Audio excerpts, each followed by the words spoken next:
So welcome back to the Soccer Ladder. Hey guys, my name is Chijioke Akujuobi. I'm the host of the Victory Chair podcast. We are so excited to have you here.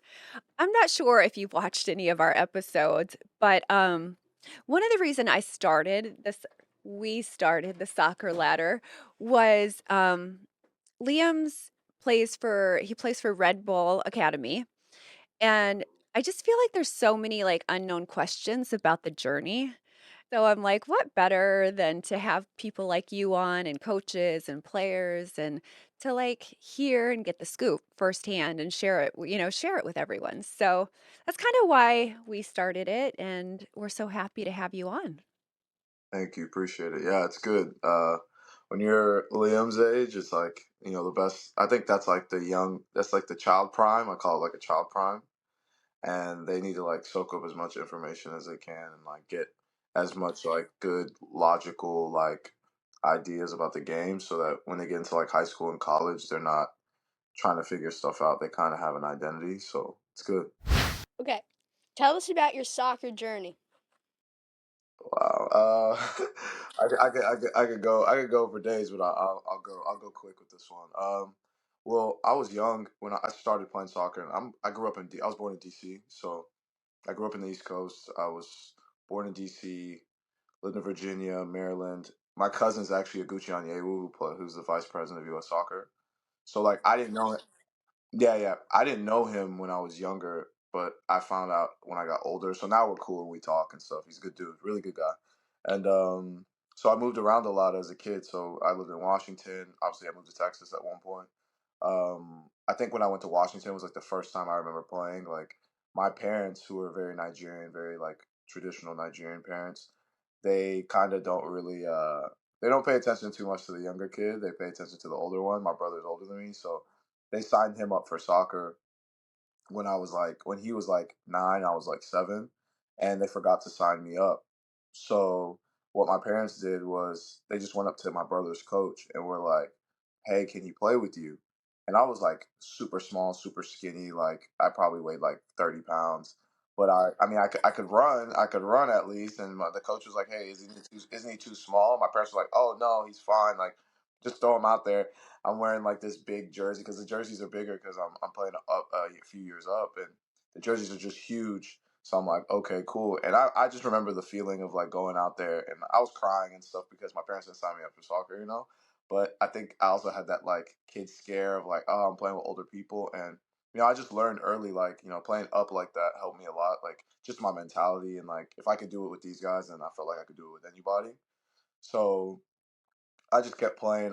We moved to Texas when I was like around like 8 or 9 or something like that. And when I got to Texas, I had already played soccer for a few years, so like that was my sport. And my brother was a football player. My dad was like, "Hey, you can't play football. Texas is a football state." So my dad was like, "Oh yeah, yeah." My dad was like, "You can't play football." My brother went and played football, and my brother's actually a soccer player for a while, so my brother went and played football. Wait, so why did your dad let your brother and not you play football? His body build was different than mine. Yeah, yeah. My brother was like a more muscular. Like he's been muscular since he was a child. Like super like ripped and stuff. Like I was super skinny, scrawny. Like I mean, I started getting muscle when I got to high school and college. Like later in college, like my first year of college. But I didn't have muscle when I was young. I was literally skinny. I mean, you could have broke me if you like hit me. So my brother had that. Yeah, he had the leeway. I didn't. But I was excelling in soccer. I got to Texas and um, my parents, I don't know how my dad found my coach. My coach is Mexican, so I didn't grow up in the like I grew up in the youth system, but at the beginning, it was like playing with your local team down the street. Like a guy would just coach a bunch of kids. It was kids from the neighborhood, like any other place in the world, neighborhood kids. And my coach was from Mexico, and he literally taught us like the basics of the game, like don't kick the ball away, keep the ball, and like attack. Like that was like our principles, and he really nurtured me as a young kid. I was supposed to go to Mexico when I was younger. Like we had some team from Mexico come in, and they wanted to sign me and take me to Mexico. This is like during El Chapo time, so my dad was like, "No way, you're going." Yeah, he's like, "You're not going." So I grew with that team, and something that was cool. Like I don't know if the kids like Liam and them are getting that experience as much because they're playing on these big academies. Yeah, But like that's one thing I don't think it's the same, and I feel like we hear that consistently from the guests. They grew up playing more street ball and just pick up outside, and now it's, like, so structured, it Hmm. because it has grown so much, the academy and MLS and MLS Next, which is awesome too, but yeah, it's important, I think, to have that street game and pickup and all of that good stuff too. like I really got to grow with people that were like family kind of. So I had that camaraderie. So imagine like I understand what Messi goes through because like if you grow up in the same environment with the same people and you play for the same club your whole entire life, the amount of comfort and like the level of comfort you're gonna have to be able to like be yourself and do what you want to do is different than if you go from one club to the next to the next to the next to the next to the next because you're constantly trying to prove yourself, you know. So I got lucky. My coach was like he kept our team when I was young, like just a bunch of guys from the neighborhood, and it was really good for me because I was like the star guy kind of. So he when I was around, I think maybe around Liam's age, maybe a couple years younger, that coach, I used to miss a lot of breakaways. This is a cool story. Like I used to miss a lot of breakaways, and I was really fast and stuff. I could run by guys, but I would always miss scoring. And my coach started figuring out that the reason, and I knew too, but I'm a kid. Like, what am I going to tell him? Oh, I'm missing goals because I'm scared the guy's going to tackle me. That's not something that a kid really talks about. And I knew my fear was the guy was going to catch me. He's going to clip me in my legs and I was going to get hurt. So I would always just miss breakaways. And that was something that I mean, I didn't train. I was a kid. I didn't train. So one day we have practice, the coach loved me so much and believed in me so much, which I think is really important for like for the special players. Like if you're somebody that separates themselves from the rest, he pulled me aside and he was like, "Hey, you're not going to train with the team today." I was like, "Why?" And he's like, "Oh, I'm going to show you how to score, goals." I was like, "What are you talking about?" And so he pulled me aside. He'd take me like, when you're young, y'all train on like just a full field, like small field. It's not anything big. And so he take me to the other side of the field. I'll be looking at my teammates. They're all training. I'm like, why am I over here by myself? And he literally was like, "Hey, look, no one could stop you." And he was boosting me, like, and giving me confidence and giving me self belief, which I think is like the most important thing you could do for a kid when they're young is like to believe in them like wholeheartedly and tell them what they're good at and tell them what they're not good at, you know.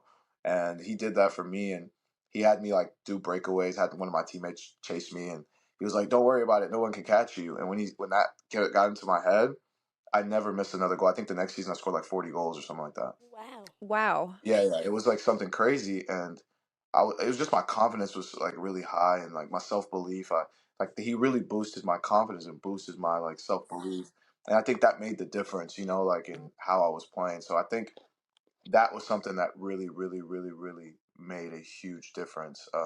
But things change, obviously. You play with like a local team, and then hey, I used to guest play for teams, like teams that were higher level. They'd be like, "Hey, we like that kid. Can you come and play with us?" And my coach would be like, "Yeah, go with them for a weekend." And I never was as comfortable with the guests because you're still young. You're comfortable with that team you play with. You know what I mean? And when I ended up leaving that team eventually because we didn't really get to grow. And like my dream and my goal, a young goal as like 11-year-old, was to like win trophies and like take that team to like Division 1 because we were like Division 2 at the time, and I never really accomplished it. We won a lot of trophies for sure. Like we won, like I have a trophy case like super filled with a bunch of trophies and stuff. But I ended up leaving and going to play for Texans and in Houston, and that was like a big club. Like now we're getting into like the corporate side of like American soccer, and that lifestyle and like living in that, like it was like a job. Now it started becoming like professional. My coach actually at the time, his name's Lee Baker. He was one of the coaches here in Texas. I mean, Houston. Everybody knows him. He actually didn't make me a striker anymore. I was always a striker. I never played any other position but forward. Changed my position to outside mid. I was like, I don't know how to play outside mid, but to be honest with you, it's just a deeper position for playing forward. And so it kind of helped. It helped me out a lot. Helped me like learn the game better. I had to study. I had a friend that came into my life early, and his brother played in the league, played MLS, played in Europe and stuff like that, which I would advise every young kid, like kids like Liam's age, to really, really find a mentor, someone who really, really, really just has nothing to do with like, oh, the academies, or just someone who played and just wants to see you grow. Yeah. Mhm. Yeah, I think that's important. Yeah, yeah. Being in that environment is really important because around his age now, it's cool. Like, yeah, you can play with pros and stuff, but they're not. It's not gonna be. You're not gonna be able to. understand it. But once you start getting to 14, 15, 16, being around a lot of professionals, which I was really lucky. So I was training with these guys, I was playing with them. And all it did really was when I played with them and I could compete, I would go to like play with my age group and I'd be like, oh, these kids are not even close to as good as what I played. You know, I'm playing guys that are playing with like Galaxy or San Jose Earthquakes or, you know, with the team. And it boosted my confidence a lot. But I had a friend that came into my life early when I was like 15, found me on Facebook randomly. I don't know how he found me. And he messaged me and he was like, "Hey, I think we played against each other in high school soccer or something." And I came off the bench. I wasn't even a starter in my high school my freshman year at JV. And he just messaged me and was like, "Hey, I think you're pretty good." And I was like, "What?" And around like 14, 15, I didn't really want to play soccer anymore. I was getting into that burnout phase and was tired. I didn't see a future in it because I didn't see another path. You know, I just the team I played for, the local team I played for, that's all I ever knew. That's all I ever saw. I hadn't really been on Texans yet. And this guy was the reason I went to Texans, so I kind of jumped the story a little bit. But he kind of came in and was like, "Hey, we're gonna start training." I'm like, "Training?" I'm like, "Why?" And he's like, "Oh yeah, I train and stuff." And he didn't have the talent I had, but he had the mentality I didn't. And that's something that I had to learn to adopt and not it's not that I wasn't strong minded. I had spark, you know, when you're young, you have sparks of, you have sparks of that mentality to like go and like destroy people and like grind and you have sparks, but you're a kid, you wanna, you know, I used to play pickup basketball after games, you know, I used to go and like, you know, I mean I didn't party really when at 11, but I used to go do things when I was like, you know, young because I had spent so much time playing soccer, everything else mattered. To me, soccer was a job. It wasn't like my passion. But when I got to like 15, this guy came and he was just like, "We're gonna start training." And my high school coach was amazing. He was like a philosopher almost, and motivated you to like want to be a great player and almost like and a great person too. So I was like, okay, I'm just gonna start training. I didn't know what else to do. I was bored, and it changed everything. It changed the mindset. It changed the way I thought about the game. It changed my passion for the game. I was way more like emotionally involved because I wasn't. I think being around somebody who was like a football like evangelist almost. You know what I mean? That that made me more of a football like savant type of guy that wanted to know about the players. He was talk to me about Roger Milla, like he would talk to me about players I just didn't know about. So going during that time, I'm trying to wrap up the story because it's long. Um, during that time, him coming into my life helped me just progress to another level, like mentally, because everyone has talent. Like I think there's kids that have talent everywhere. Every kid has talent, but your mental and your self belief and like what you're capable of doing takes you to the next level. So that's a lot of my youth soccer in a little nutshell, you know. I feel like that's a theme on with the guests that we've had on. We just had on a coach from Belgium, like, right before you, and Okay. we discussed that as well, like, how important the mentality is. You know, once you hit a certain level, like, that's what it becomes, is mentality versus, you know, the talent. Talent. Yeah. Yeah. Was it the coach from Gank? Gank? No, we'll have to, like, petition like, try and get that one. Yeah. RWDM Brussels, Frey Franz. Oh, okay. Great. Yeah, yeah. I heard his own. Okay, so what was the toughest transition you faced moving from youth to college soccer? I'll be honest. I went from senior in high school. I got really lucky. I played in academy my last year, so like what you're playing in now, my last year of high school was like the third year of academy, but it was like the year every player like in the country because academy came, people weren't sure what it was. They weren't sure. So, but my last year of high school, everybody played academy, and to be honest, my club team was like stacked. So I had like the best players in in my city, and Houston's hotbed for talent, and you get the best guys. So I didn't really. I was like, if I can play on this team and start and play games and be like a important player here, I don't know where else in the country I couldn't play. So the transition wasn't as hard because that year I played my senior year was pretty much a justifier of like how good I was because these guys were like the best of the best where I'm from. Like I used to look at these guys like they were on TV, they were in newspaper articles, and I was benching some of them, and I was like, okay, well, I'm good enough to like once I go to college. I mean, where am I not going to be able to play if I can play here? So it wasn't a really hard transition for me. I played against the best teams in the country. I played against the number one team in the country who had a bunch of MLS like pro guys my senior year of high school. So going to college, I think the I didn't really have like a tough transition. I was like, oh, by that time I was kind of like a maniac a little bit. I was kind of like, oh, there's nobody that can, yeah, nobody can stop me. Like I was fast, I was quick, I could dribble. I was training though too. So on top of that, every summer I spent the whole summer training for 3 years before I even got to college. So I already had the skills, and I was training with MLS guys in the off season or in Christmas. So for me, it was an easy transition. I was like built for college soccer because I was like a hybrid. I was a dribbling outside winger, which is at the time there wasn't really like wingers, but college I saw more of it, more of those type of players. So I would say the toughest part was I went in my first game of college soccer. I scored my first goal and I started the first game. I mean, I didn't have that tough of a transition. I think my mentality was so strong that it allowed me to really just get in there and kind of just adjust very quickly. If you want to say anything tough, it was moving. I think moving at first, like going from Texas, Yeah. I went to school in North Carolina. So just moving and having a whole lot, I've never been to really North Carolina like that before. So it was a lifestyle change, and being away from friends and family and stuff like that, that kind of, it like the soccer was so important that it overrided all that. But I think just after months and months, you start to feel like, oh dang, like do I want to go back home?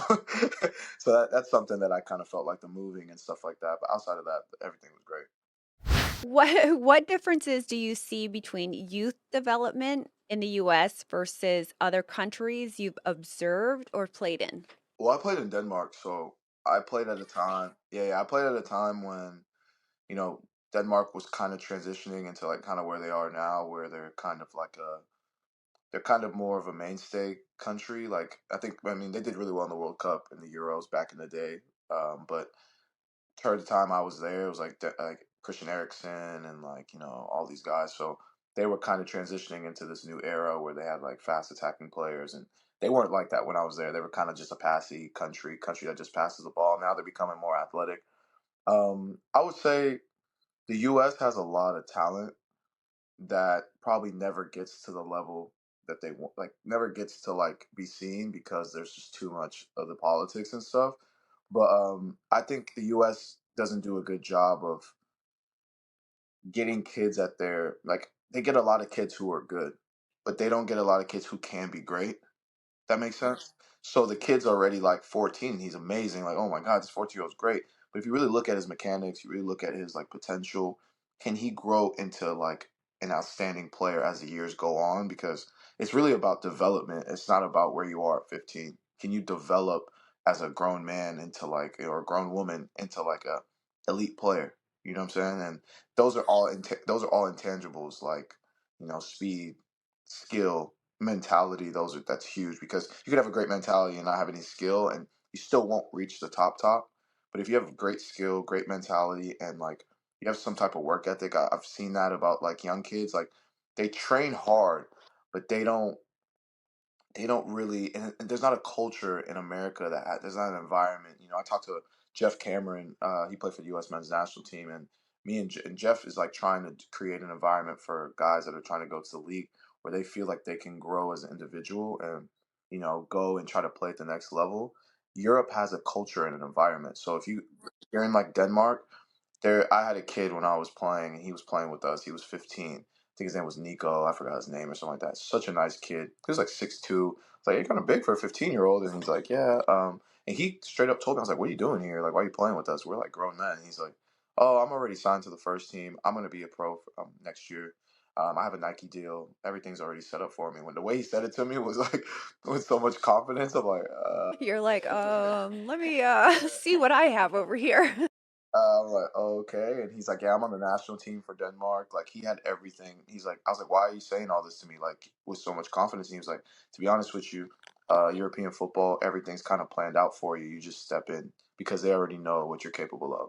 And I was like, oh, wow, okay. These guys are doing stuff different from the U.S. I think the U.S. kind of knows. And then they figure out, oh, wow, this kid's not that good. And then Europe, there's so much trial and testing they do with someone who has talent that by the time they get there, they're like, hey, and they have flops too sometimes, but most of the time the guys have immense potential, but it's your job to reach the top level. They gonna get you to the pros. you got to get to the top level, and that's up to you, you know. And they give you the tools. You just have to step in, you know. I think so much of that too. Let's say if you grew up in America and your goal is to go to Europe to play, I think some of that is connection too, right?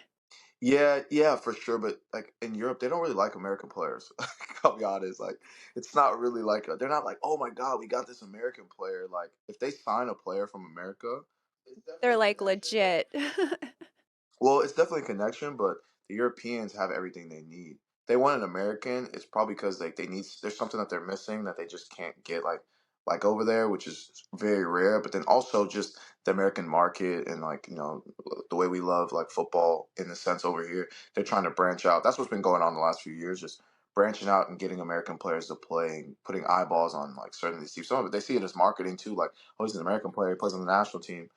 We can grow our club by him playing here and like just being here in the first place. So that's kind of how they see it a little bit. But as far as like, yeah, connections, agents, like I always say, like the way U.S. soccer is built, everything's built based off of agents and like you know, it's not really like oh just talent. Like agents and like agencies have pushed the players to get to where they are. So that's a big deal. I would say, like, and he's one of our favorite players, so that's probably why I know him the most. But Tyler Adams is Oh like a yeah. great example of like a guy that, did well in the States and is doing well in Europe, right? Mhm.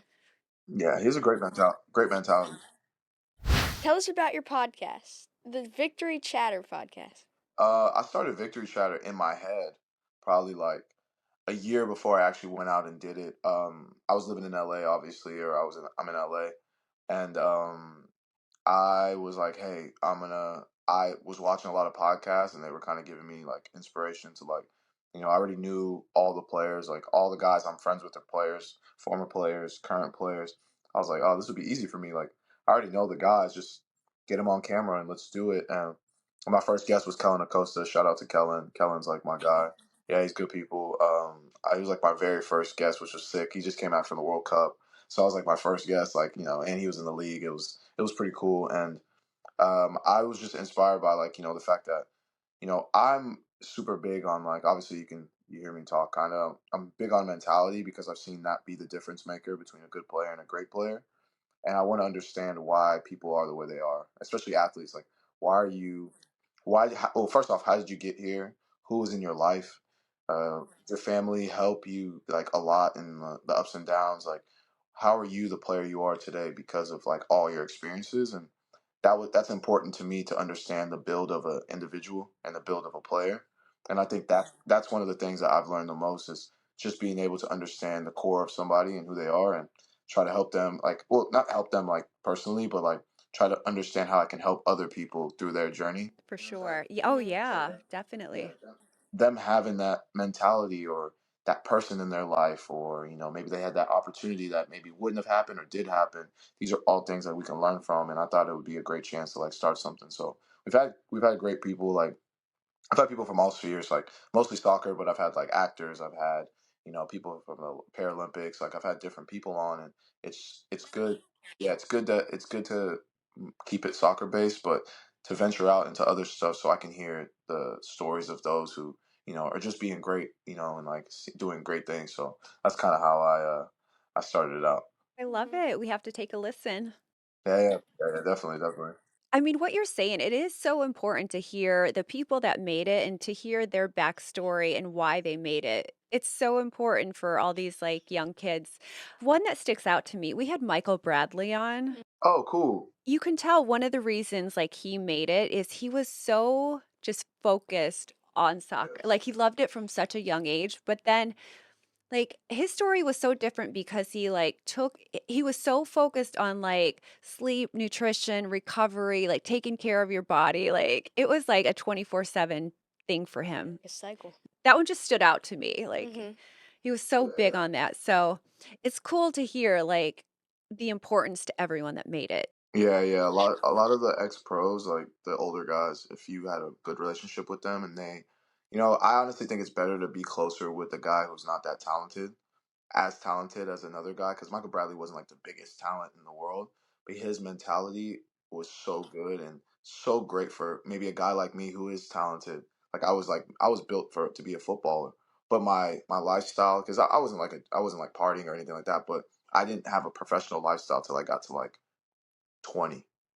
You know, Michael Bradley probably had a professional lifestyle since he was like 15, 16, 17. Oh, yeah, Yeah. I think even younger. It was it was like He held it dialed in, but you see the differences. Like some people have to compensate the like, and I think every player should be like on what Michael Bradley's on.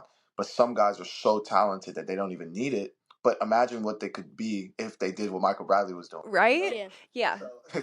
That we all tend to like fall on our strengths. You know, like Michael Bradley probably knew he wasn't the fastest, quickest, like strongest guy, so he had to be in like sleep routine. And I have friends that are close with him, so they would tell me about like him and stuff like that. And he needed that nutrition. He needed every advantage he could have to like be a good player. Now some guys are so talented that like if they get some sleep at night, they're ready to go. You know, so it's not it's always good to take stuff from people like Michael Bradley because with the level you can reach when you're in full form and like you're really like taking your stuff seriously is you never know where you could go. So I know that we have some mutual friends. I call them friends now that they've been on the podcast. So do you know AJ? AJ's my boy. I used to go to AJ's house when he first moved to Houston. That's how close we are. Yeah, okay, so he knows AJ, we just had on. Who else? Do you know, Tristan? Yeah, so I think I've talked to him a couple times, like maybe in the past. We all have mutual friends, so I think I ran into him one time. We talked a little bit, maybe talked through DMs and stuff like that. Yeah, but I know his career well. He was a good player and he did a lot for the game. So yeah, I've talked to him. Yeah, you should definitely have him on. He was so impressive, don't you think? Yeah. Like, listening to him, I was like, "Whoa." And who else? Greg? Do you know Greg Garza? Yeah, I know who he is. Yeah, he played. He was a good player, really good player. Yeah, Liam got to go train with him this last past summer. Yeah. He's not only an excellent player, but like a superstar, like attitude. Yeah, yeah, he made it to the top, so he has a really good like career and stuff like that. So I know who he is for sure. How has hosting a podcast changed the way you think about leadership and communication in soccer? Oh wow, that's actually a good question. To be honest, it actually made me have like stronger opinions. To be honest, I've always had strong opinions behind the scenes, so I never had a problem with like speaking in front of the camera and like being like straight up honest. I never had a problem with it. You don't I seem think like you have a problem. nah, You seem very nah, open. yeah, I'm super cool. I'm super cool, super like open minded about stuff. But I have my like philosophy that I was raised with, and it comes from like a plethora of players and opinions I've gotten over the years, like from all over guys from all over the world, guys from all over the league, guys that have played in Europe. So I don't think it's changed me much. I think it's just allowed me to be more of a listener and less of obviously going out there and like speaking my mind because I think I need to say a little, but they need to say a lot so I can kind of get to the point where I'm like, okay, I see where you're coming from because what they do on the field and the way they act in the public is not really how they are behind the scenes. And so I want to get that kind of person out. But if I have to push to kind of get that person to be who they're supposed to be, so we can actually like have a real conversation, then I'll push. But most of the time, I want to hear them out and I want to hear where they come from. Because to be honest, we all have like all the players I've talked to, we've all had similar stories. We've all had some trials and tribulations that are like very similar, and some of us made it with that we made it through like that inch of opportunity, and some of them didn't. Some of them didn't get to the next level because of whatever reason. And I think having a podcast and stuff like that has made me less. I'm less biased, even though I was never really biased, but I'm less biased towards this thing and this thing because if you really hear what's going on from the players and stuff, your mindset changes completely because you're starting to see like, wow, there's a certain side to this game and there's a certain side to like going here and there's a lot of stuff that happens that people don't know about. Don't you feel like grateful to like be able to sit and hear from these people firsthand? Yeah. Like all the stuff we've learned, it's like, Mind wow, blowing. like all of it. So, anyhow, okay, let's go ahead and kick off rapid fire. Okay. So Favorite player growing up? like I'm not gonna go with the like Ronaldo and Messi because like those are aliens. But I mean, I was a huge Thierry Henry fan. He was like he was like the guy I looked at as like the pinnacle of what a footballer could be. if they had the right mindset and talent. Obviously, he's wicked talent, but I kind of went through what he went through when I was younger. He had that. He was talented, but it hadn't really clicked for him early. And I guess like his mentality, his work ethic, kind of took him to the next level, and he became one of the greatest players ever. But also give a shout out to Frank Ribery. I was like, I modeled my game after him because I thought he was the most efficient midfielder for like maybe 4 or 5 years. He just was a top player, and he did everything right on the field. He was always in the attack. He was always going at guys. He was fearless, and like those are guys you can emulate. Thierry's like an alien, so he's like almost alien level. So it's hard to emulate like Henri, but Frank Ribery was like a huge motivator, and like Sadio Mane, those are guys that I really liked. But TT's like the guy. Toughest opponent you ever faced? Um, it's funny. I played against Furman in college, and not many people know where Furman is. Clint Dempsey went there back in the day, but I'm a little bit younger. I'm a little bit younger than he is, but I got to play against Walker Zimmerman. Uh, his junior year, we're the same age, so his junior year, and I was used to playing against guys I could jump over, even if they were tall. I could pretty much get a header over them and stuff like that. And Walker Zimmerman, I couldn't. He was like 6'5". He was super athletic, strong, tall. I felt like I was playing against a wall almost. And I told somebody, I was like, hey, that guy's going to the league for sure. And I was like, he's going to the league. He's not going to be here. He's not going to be here after this year because he was up there as one of the most athletic players I'd ever seen, and you see his career now, his national team, all that stuff. I'm not surprised. Messi or Ronaldo? Messi when I was young, Ronaldo when I got older. And why? I think when you get older, you start to figure out why people become successful instead of them they're just as success. When you're younger, you're infatuated with what you see on TV. But when you get older, you start to see like, wow, like Messi's so great, but like he played for Barcelona, he had everything that Barcelona wanted, and they created an environment for him to become successful, which is very rare. Like for an individual to go somewhere, stay there his whole career, and be able to just be themselves and be comfortable. Like that's everybody's dream, to grow up at a club. Imagine you're playing for Red Bull right now. You've been playing there since you were young. You play in the first team. What if you play in the Champions League with New York Red Bull? I'm just using it as an example. Like that's the dream, and you'll always be comfortable. Then you look at like a Ronaldo, who never stayed one place like longer than like few years, and to see him go to every single place and just dominate and just be the best and like have a standard for which he believed in, and to see him grow like that, and it never stopped. Like his passion never stopped. He never let anybody or anyone stop him from like achieving his goals, and he didn't have the comfortability of like growing up in that place. He just went and dominated, and you have to respect that. And I'm a huge Ronaldo fan because of that, because it's different when you travel and go to different places. It's harder because you have to get adapted to everything. So shout out to Ronaldo. He's one of the best ever for sure. Favorite MLS team to watch right now? Favorite MLS team to watch right now. To be honest, I'm a huge fan of like I like Evander at FC Cincinnati, so I've been like watching those guys a little bit, here and there. Living in LA, it's like Galaxy. Obviously, like they're fun to watch. I know they haven't had the best season, but I'm friends with a couple of guys that work for the team and stuff. So I've been going to their games, and like they have great players. They have great players. They have a great team. They just things just need to click for them. But they're fun to watch too. But I'm a huge like FC Cincinnati guy, and they've been like the sleeper team of this year, and like they have a great squad. Oh, I love that. Yeah. I went to quite a few LAFC games last year. Oh, okay, cool. Oh my God, and they were a blast. I mean, it was a great crowd. They were so into it. I thought the team was great. They had a lot of great players too. hmm Do you have any FIFA World Cup predictions?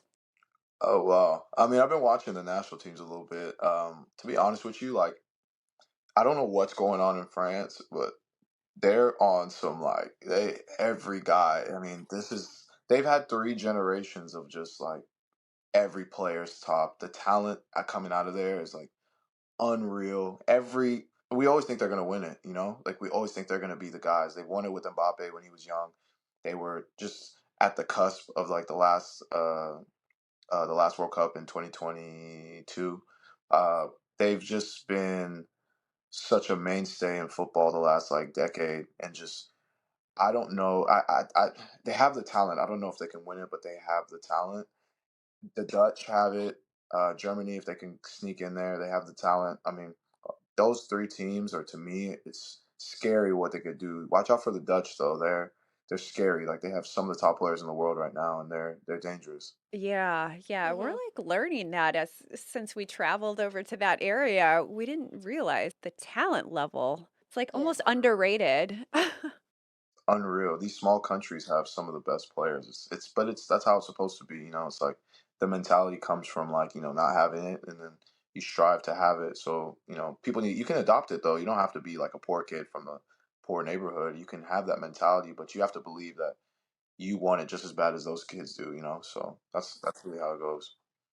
Thank you so much for coming on with us today. This was awesome to hear all your feedback and experiences. Well, hopefully we get to meet you in the near future, Mhm. Yeah, yeah, yeah. Hopefully the World Cup's coming up. somewhere along the way. Yeah, if you're ever in like California, Texas, any of these places, yeah, give me a shout. I'm around, and we'll have a chat. I gotta link up Liam with some of my guys. Well, you have a good one. We'll talk to you All right, soon. thanks guys, appreciate it. Bye. Bye. Thank you.